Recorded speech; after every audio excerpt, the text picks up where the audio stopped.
Hey guys, how's it going? Making custom fortune cookies is a really sweet and fun way to show that special someone you care.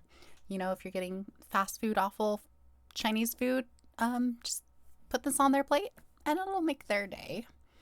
So, what you're going to want to do is you're going to take your shitty fast food fortune cookie and cut the bottom of the wrapper off.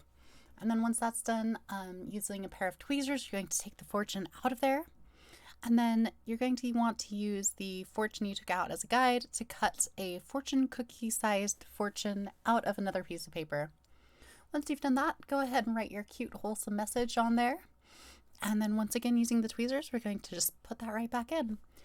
This is where it really seals the deal.